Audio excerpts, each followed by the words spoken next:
Hi there. Good afternoon, everybody, and thank you for joining us today on this lovely afternoon here in Edinburgh, and from wherever you're joining. It's a great and absolute pleasure to introduce somebody I absolutely greatly respect and admire. Professor Buchanan, for anybody on the call who hasn't heard about him already, is the Professor of Applied Cryptography at the School of Computing at Edinburgh Napier University, and he's been doing this for almost 40 years, Bill. That's just incredible. Yeah, he was appointed as an officer of the Order of the British Empire, also called OBE, in 2017 for his services to cybersecurity. He is elected as a Fellow of the Royal Society of Edinburgh. This happened in 2024, though there's a funny story about ChatGPT predicting that in 2023 when you asked about who Bill was. So that's a funny one Bill can talk about later. Bill has published over 30 books and has been involved in over 400 papers. He regularly wins the Teacher of the Year award. And if teaching at the university is not enough, Bill has for over 12 years now run a securitysite.com, which is a totally free resource of all things cybersecurity, blockchain, and cryptography. To give you a sense of the impact of this website, at last count, it attracted over 2.5 million unique users and 30 million visits a year. It's completely free with no adverts. On top of this, Bill has been involved in over five cybersecurity spinouts from Napier, including LastingAsset, where he is the chief innovator looking at all things futuristic. Thank you, Bill, and welcome, and thank you for doing whatever you do for society. Um, a quick word on LastingAsset, which is the company that's bringing you this webinar. So LastingAsset is a spin out from Edinburgh Napier University, as I mentioned, and our mission is to fight fraud and really protect individuals and organizations in this world of AI industrialized fraud. As most of you would appreciate, fraud has changed in the sense that in the past we used to get the fake bank calls or HMRC calls, but now what we are seeing increasingly is fraud with voices and faces of people we know and trust. Whether it's the voice of a child seeking help or your boss or colleague asking you to do something risky. This is something we didn't have to worry about 2 or 3 years ago, but increasingly we're seeing such attacks. And our belief is that the attacks of the future will be bespoke and personalized at scale and will hit all of us. This is really what prompted us to build Undoubt. Undoubt is an app that allows you to cryptographically confirm that the person you're interacting with is who it's supposed to be. Which actually reminds me, Bill, we haven't confirmed if you are genuinely the Bill that I know. So I'm going to very quickly send you a message, a challenge to make sure it's genuinely you. And you'll have to repeat the words that you see to me. Um, so I've just sent you a challenge. Is it rabbit author purity? Oh, Rabbit author purity? it's Yes. around the wrong way, but it's rabbit author purity. Thank you. So Okay. been Perfect. Excellent. So published. Thank now you. you verified yourself. So now I know it's genuinely you. And with that, Bill, let me hand over to you and to hear about what you believe is going to come in the future of agentic AI and fraud. Thanks. I'll stop sharing now. Thank you.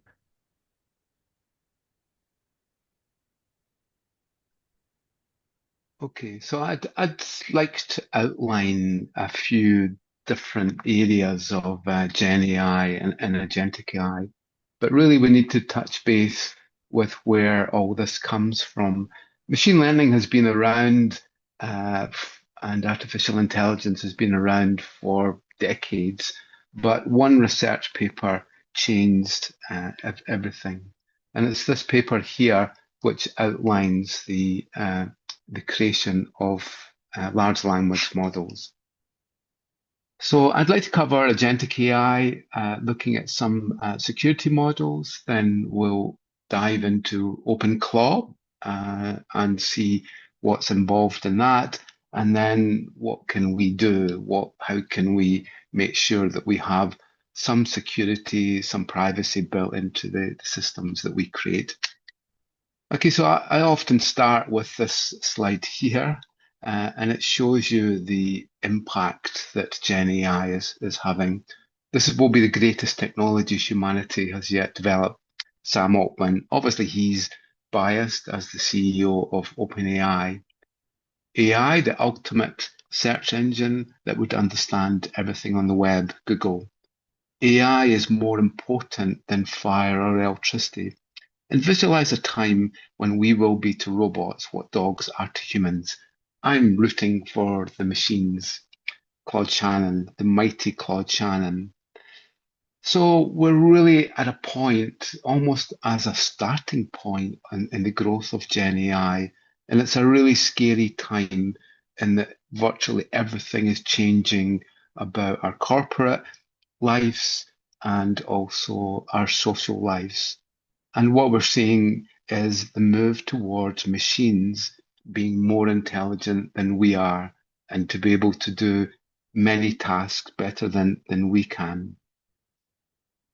And really, this goes back to the time of Alan Turing, when Alan Turing came up with the Turing test, which defined whether it was possible for a human to determine if they were communicating with a machine or with a human.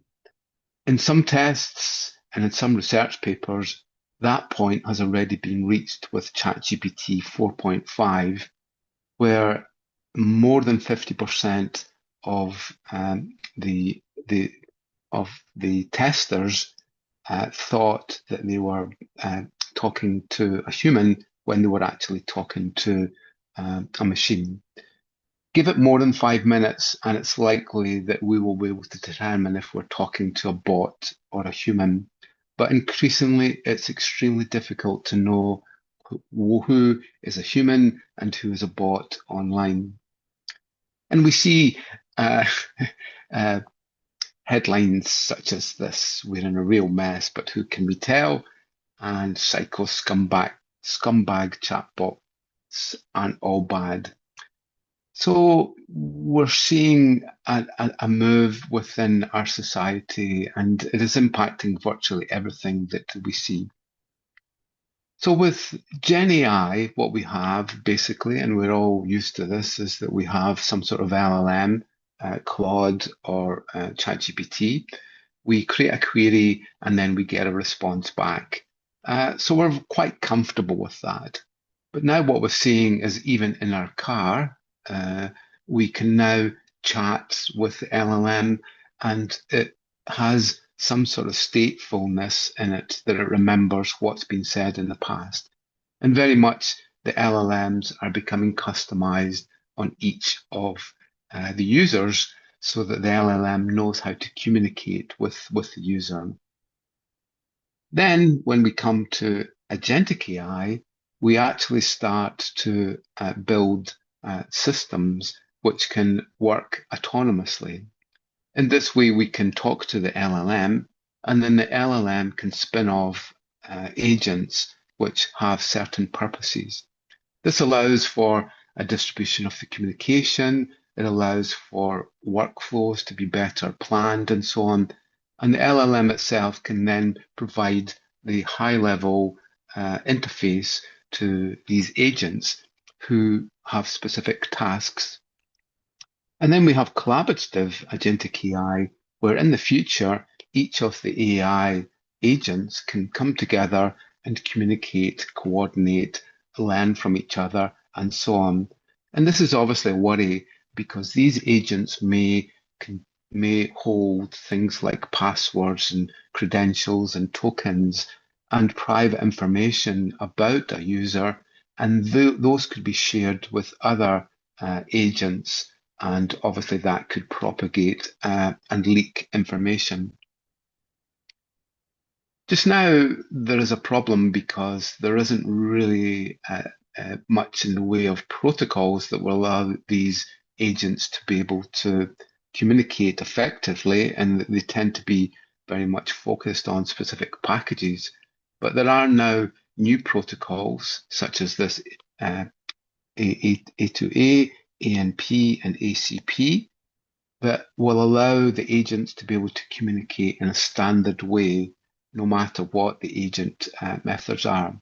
And this is really where we need to understand exactly how they communicate and exactly how they identify each other.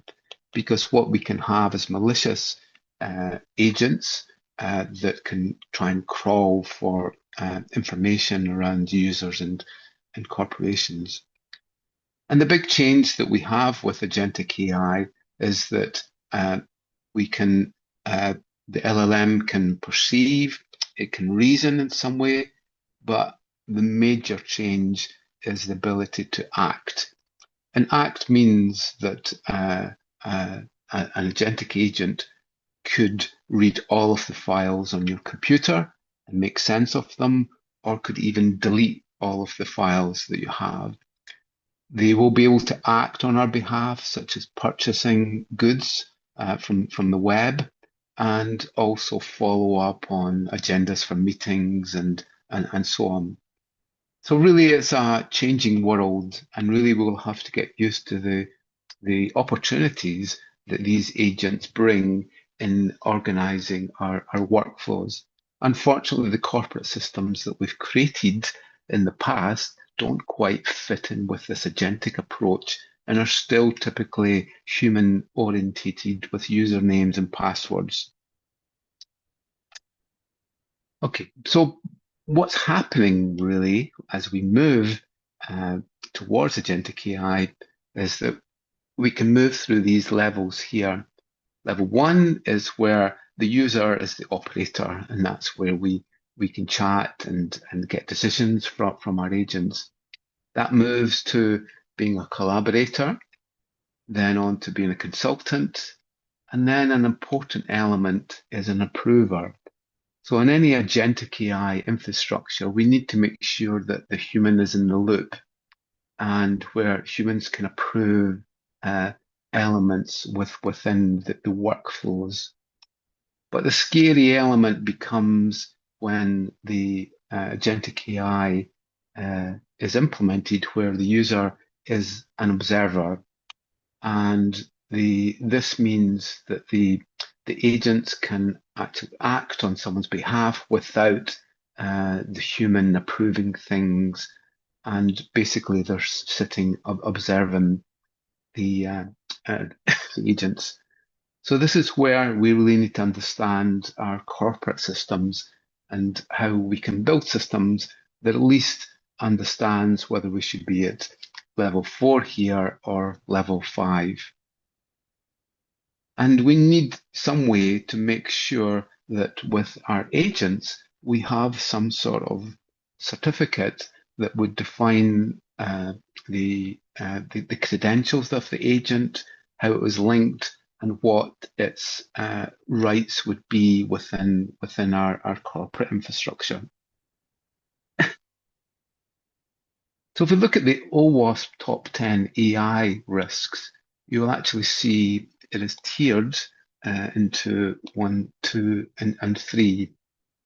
When it comes to critical infrastructure, which would relate to health, finance, energy, education, and so on, we can see the top level ones relate to agent authentication and control hacking, agent goal and instruction manipulation, and agent critical systems interaction. And this here, the authorization element, can obviously lead to this changes in interaction. So we really need to understand these top level risks, especially around how agents authorize themselves and how they might be able to hijack our systems. Within tier 2, we have other things like agent alignment faking vulnerabilities, agent memory and context manipulation, and so on. And then in tier 3, we're looking at areas of agent orchestration. And I'll show you an example of OpenClaw and how agents can be orchestrated later on in the presentation. Okay, so this is in a little bit more detail. There's this top level risk around agent authorization.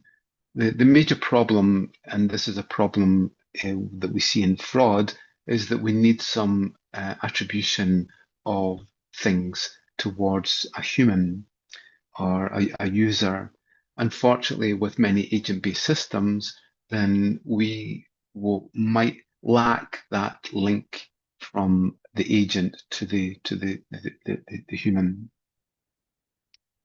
In healthcare, for example, there are many risks within an agentic AI infrastructure. Agent authorization, control hijacking, I showed you. We can see it where we have agent untraceability, and this applies also to fraud, where it is very difficult to be able to trace agent activity back to a human source. Agent critical systems interaction and supply chain attacks is obviously a weakness. Luckily, MITRE has been working on this, and this is the MITRE Atlas framework. And it splits it into the areas of reconnaissance, resource development, initial access, AI models, execution, persistence, privileged execution, and defense mechanisms. And then within each of these, we see different techniques being applied into there. And for that, we should be able to get our mitigation methods. Along with this, we get credential access, which is obviously a major weakness in our agentic AI infrastructure. Discovery, lateral movement, collection, AI, attack, staging, command and control, exfiltration, and impact.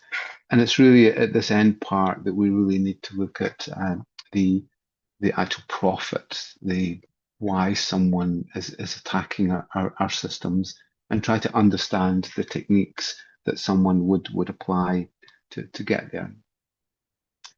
So what's missing just now is the orchestration of the agents, or some way that users and organizations can actually orchestrate each of these agents and all of the different communication channels that they might actually use.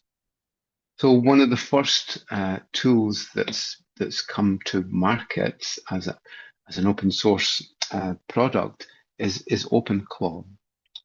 And OpenClaw was acquired by OpenAI in 2026. Gartner defines it as an unacceptable security risk, while Sam Altman defines that the founder is a genius.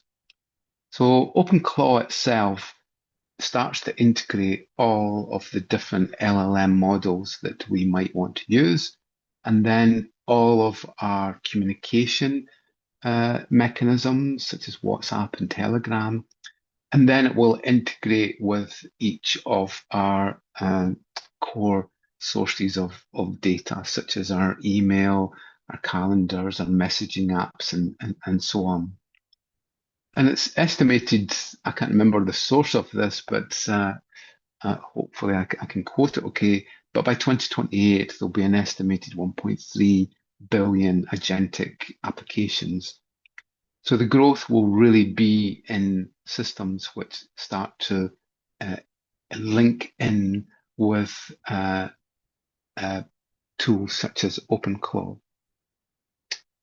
So OpenClaw is the system, and a worrying thing for many corporations is that OpenClaw runs on the local machine.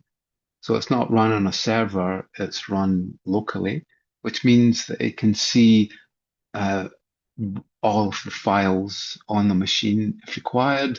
It can then poke into things like email and messaging apps and so on. It's persistent, it will stay running, and it will remember things from the past. it can chat with virtually any of our chat apps. We can use a command line if we want, or we can use an API control. But many people will be using a browser control to be able to control OpenClaw. And this one here is extremely worrying. It gets full access to our systems, which could mean that it might delete the files from a system, and then it might be difficult to prove that it was OpenClaw that did it and it wasn't human. And along with this, it has many skills that can be integrated, and more we'll see plugins for this intelligence. So basically, at the current time, it works with most of our main apps that we have: WhatsApp, Telegram, Discord, Slack, Signal, and so on. It will work with many of the LLM models, Claude, GPT, and so on, and integrate with email, social media, and so on. And obviously, the worry is that increasingly we'll be speaking to machines and bots online, and we'll probably not be able to tell that it's a machine that we're talking to. So, for example, someone on LinkedIn might look as if they've got a strong profile, but actually it's an AI bot agent. And then we chat with them. We're actually chatting with the bot and not with the with a human. And again, we can flip onto email. That the communication can then go over to email. And again, it may be difficult to tell if it's a bot or a human. Okay, so with OpenClaw, there's been quite a kickback in terms of the security of OpenClaw, and there are still many bugs in there. So this article identified that it has high level of privilege for the systems that it connects to. So it's maybe possible for the integration of malicious code into these high levels of privileges. It was reported that there's been leakages of API keys and credentials and so on, which have been stolen, and obviously these can be used to set up malicious accounts, and that the attack surface is increased because a threat actor can craft malicious prompts within the OpenClaw infrastructure. So basically what it does is that it will take the main communication channels and link them easily. So it takes just a few seconds to set up your WhatsApp or your Telegram or your Discord, and then OpenClaw has complete access to that as a communication mechanism. It can then link all of your systems together with the LLM, such as being able to examine your local file system, calendars, and email addresses. And this example here is that it was found that many of the API keys that OpenClaw uses were stored unencrypted within the claw.claw bot file, and that secrets were also there to be revealed. One thing that's a worry is that we may have a document such as this, and we ask OpenClaw to read it, but the adversary puts in text into the document which is invisible. So we can actually see here there's a command that OpenClaw would actually run and extract all the secret information from the user and send it to this email address here. Okay, so we're opening up a whole lot of areas for scammers to add extra information into these systems. Okay, so how is it actually set up? Well, basically, we define the LLM model that we're using there. There's a number of skills that we can implement. Obviously, these will grow over time, and this defines the actual model that we're using here. Then we can define our communication channels that we want to use. So that's most likely Telegram, WhatsApp, and Discord. The setup is then fairly simple. So this is an example here with the setup of WhatsApp. It will show you a QR code. You basically go to WhatsApp, and then it will link the WhatsApp account into OpenClaw. Once you have that, then it has full access to your WhatsApp account. Okay, so if we just actually have a look here, so I've installed it on Ubuntu within a virtual environment here. So I don't think you should install this on your own system, like on a MacBook or a Windows machine. If you want to play around with it, I think you should try it within a virtual environment.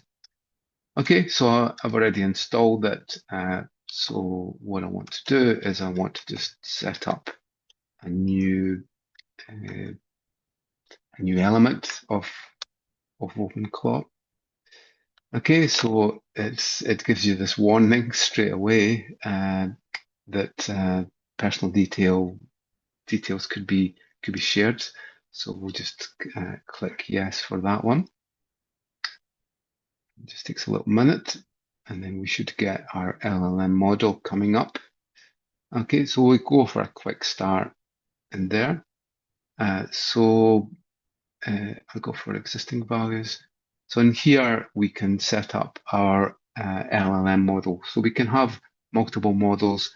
Some of them require an API key, and others require a login from the web interface. Okay, but I've already set up OpenAI for this one, so we'll just skip ahead to that one. And now it's going to just ask us for the model, and I'll just keep the existing model, but we can have different models that we can actually use for our LLM. So after this, we can then define what channel we're actually going to be using. So I've set up WhatsApp already for this, but let's actually go for a Telegram setup. So with the Telegram setup, what we've got is our link to the bot father channel. Let me see if I can share my phone so you can see how that's set up.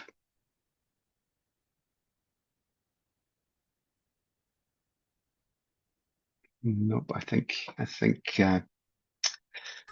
Zoom is blocking it. But what we do is we chat with this bot father user, and then we can run commands. And in this case, we run a new bot and create the new bot.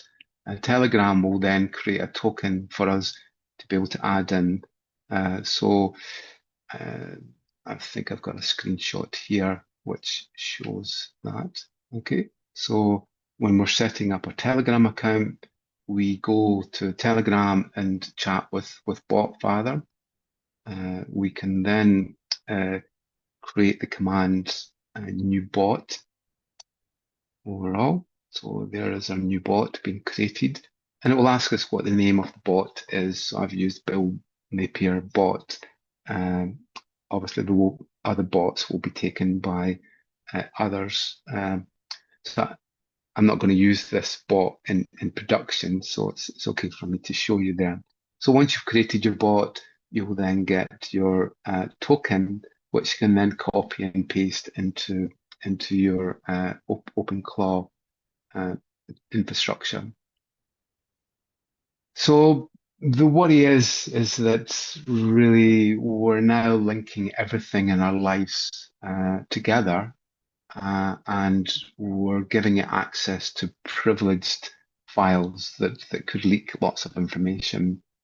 And really, from a corporate point of view, this is not the way that many corporate systems are actually created.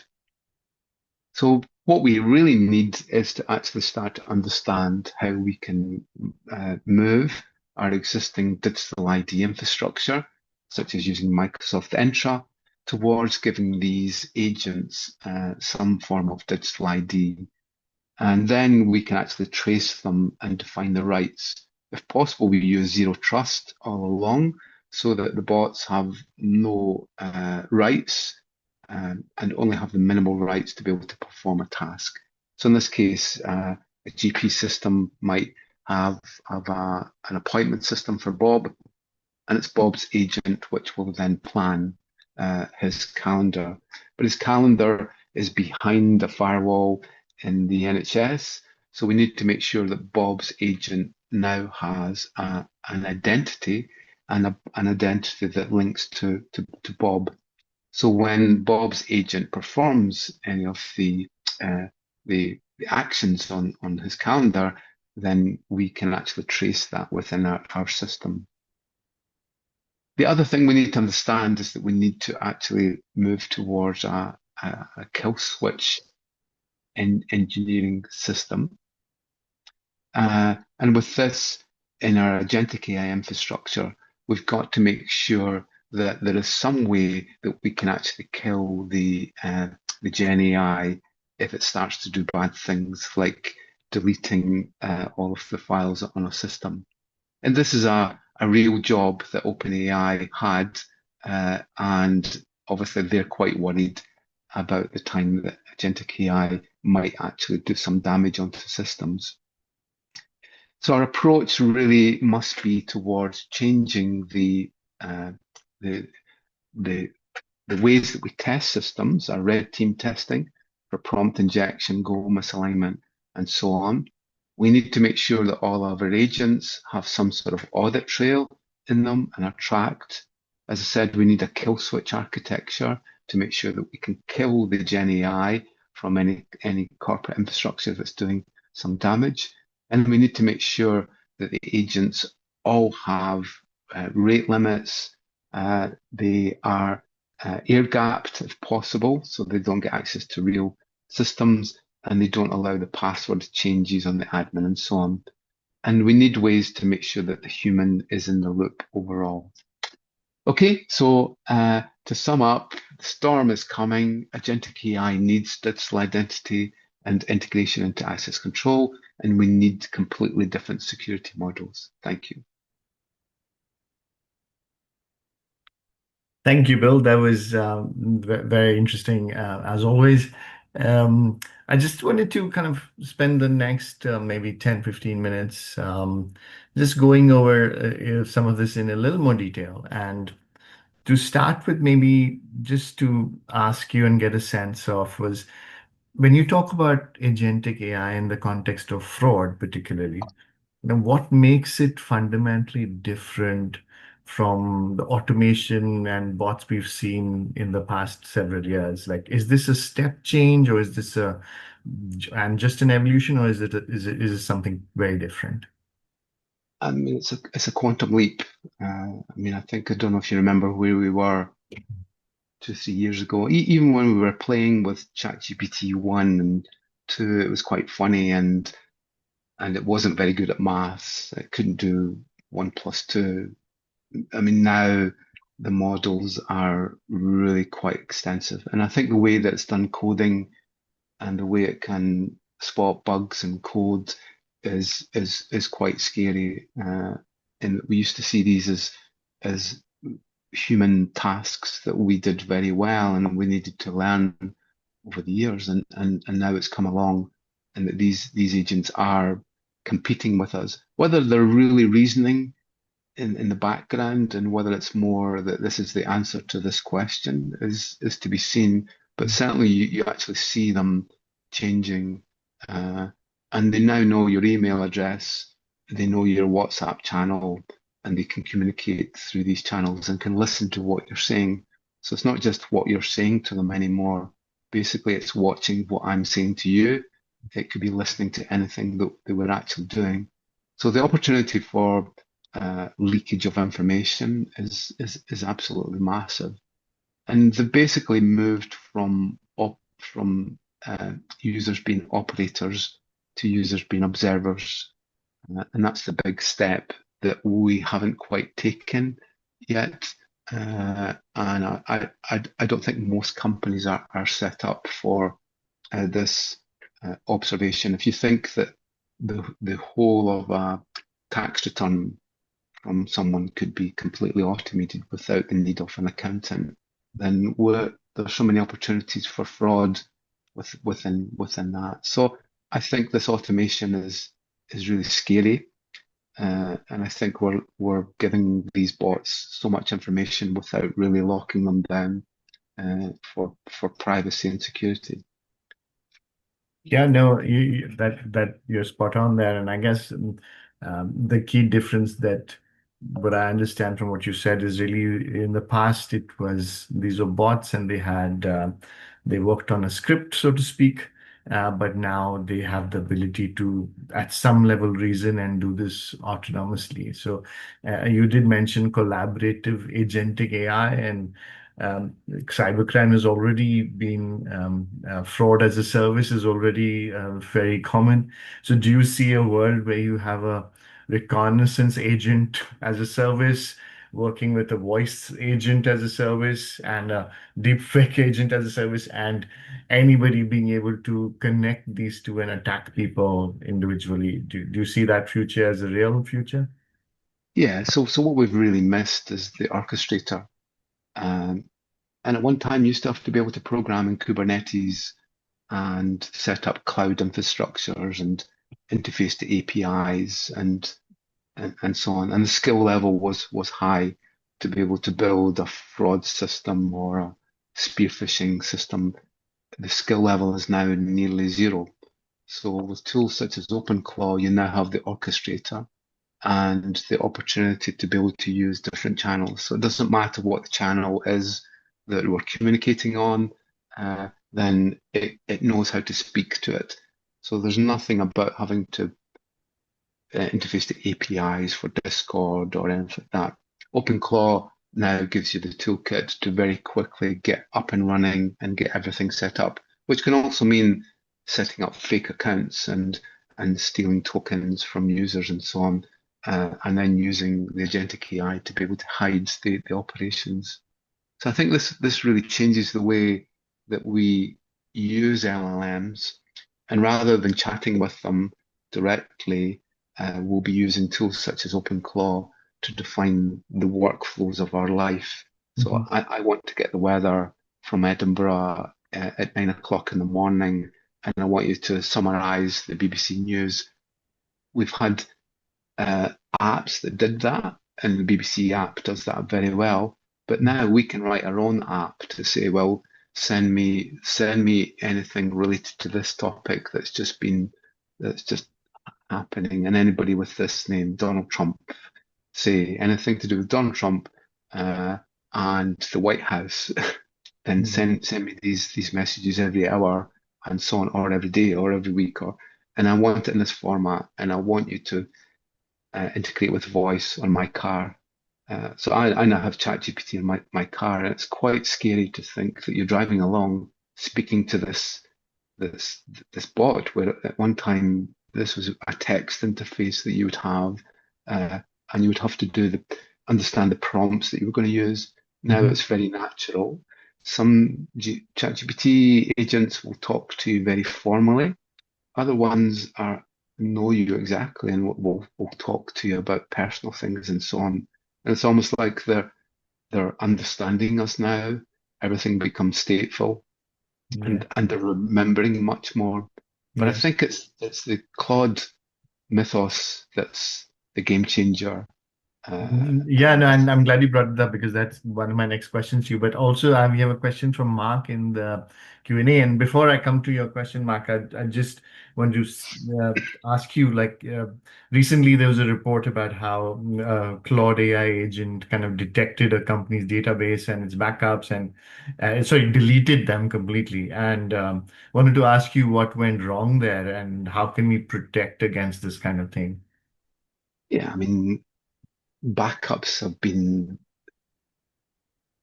uh, sort of implemented for decades. We know how to do them. We have a one-to-one backup, and we make sure that we back up to tape and off-site and all of that thing. So it's really quite negligent that you give the bots enough rights to be able to delete files. For one, that shouldn't happen.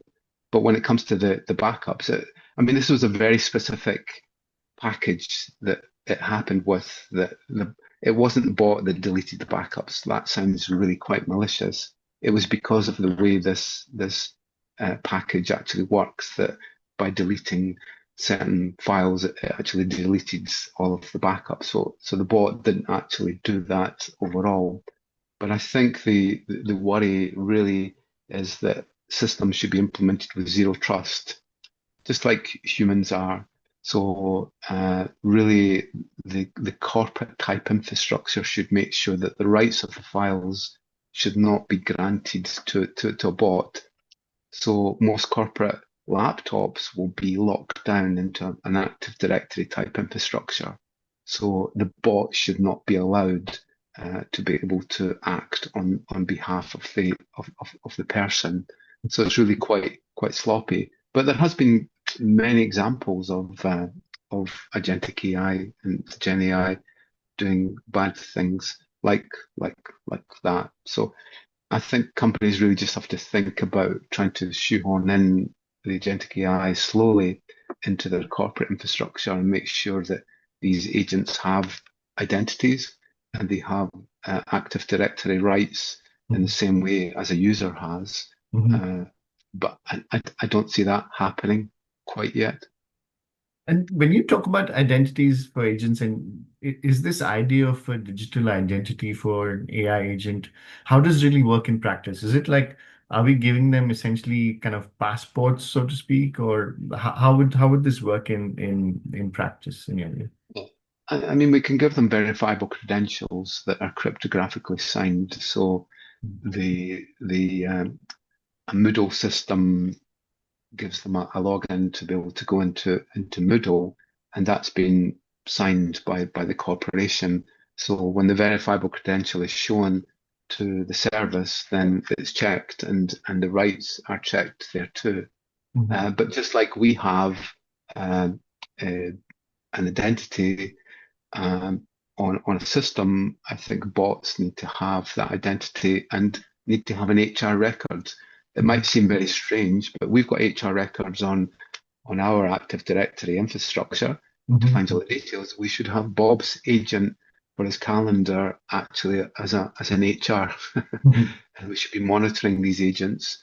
Yeah. And they should have a telephone number and they should have all the contact details that we would normally have. And Mhm. we treat them almost like humans and we would define the rights for them.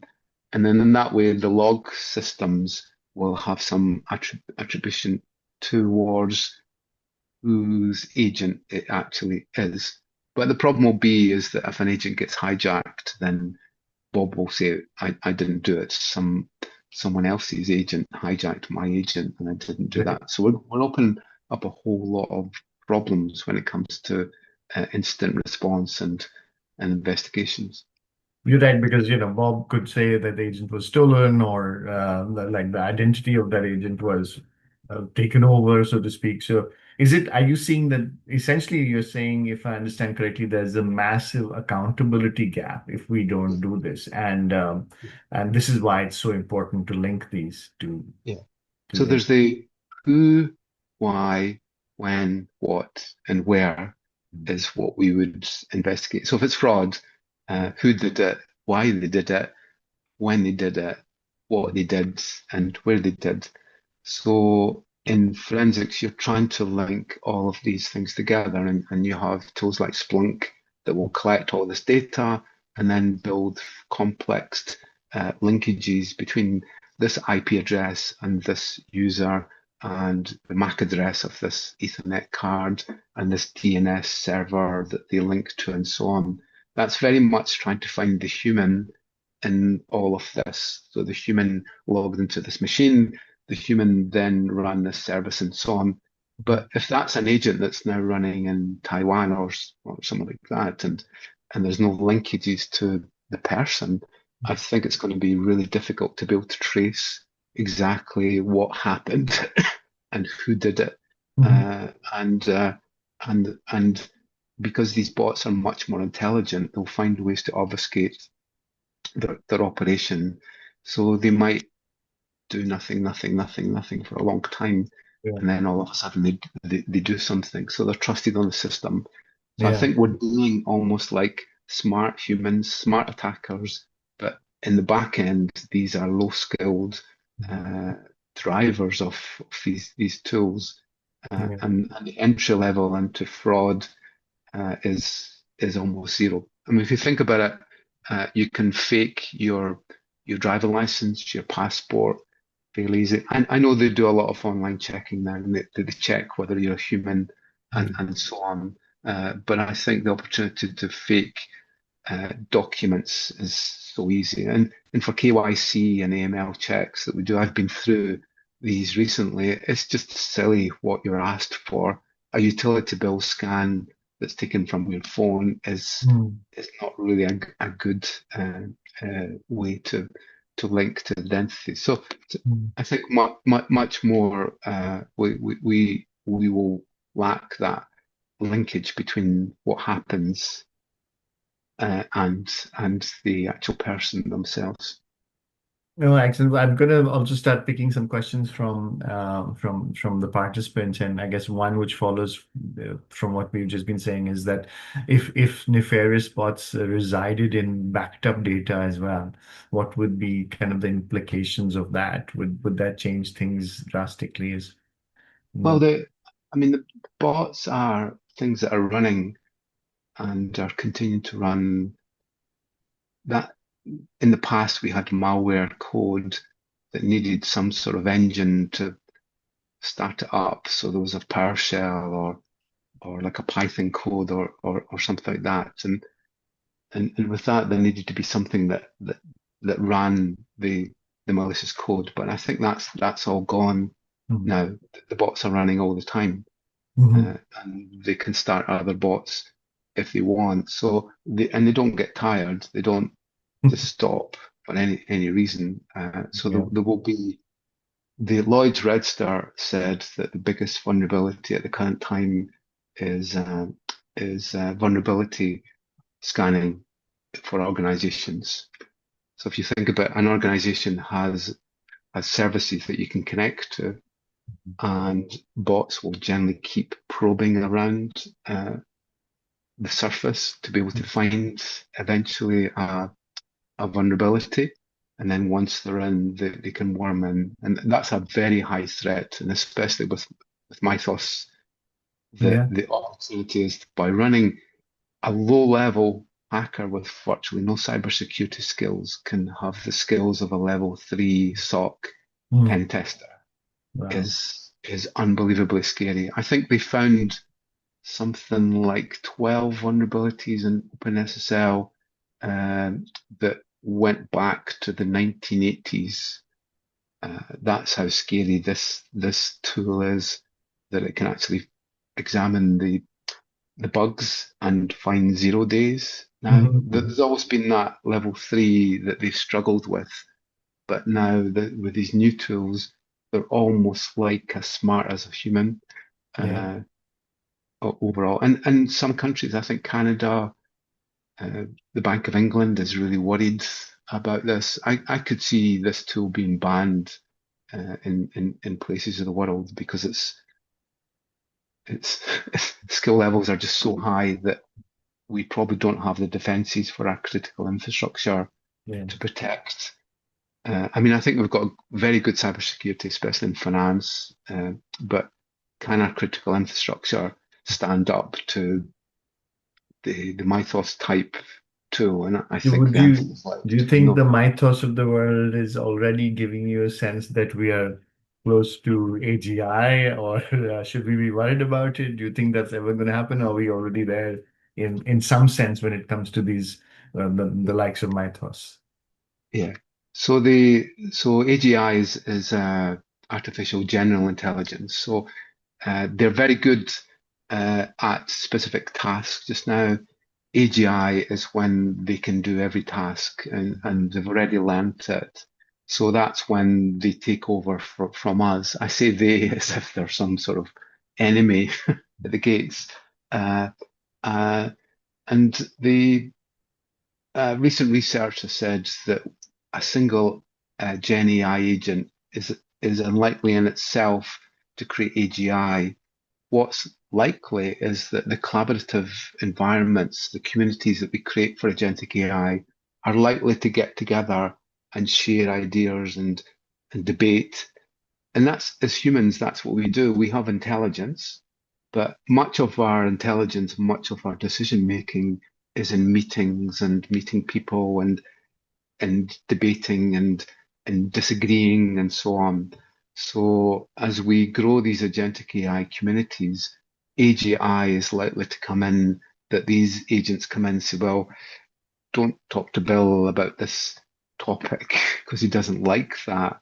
Uh, uh, and they might pass that on to other ones, and that's growing their general intelligence. So I think the community side, it's quite scary that the bots go away and talk about us in their own spaces, but generally they'll be able to share.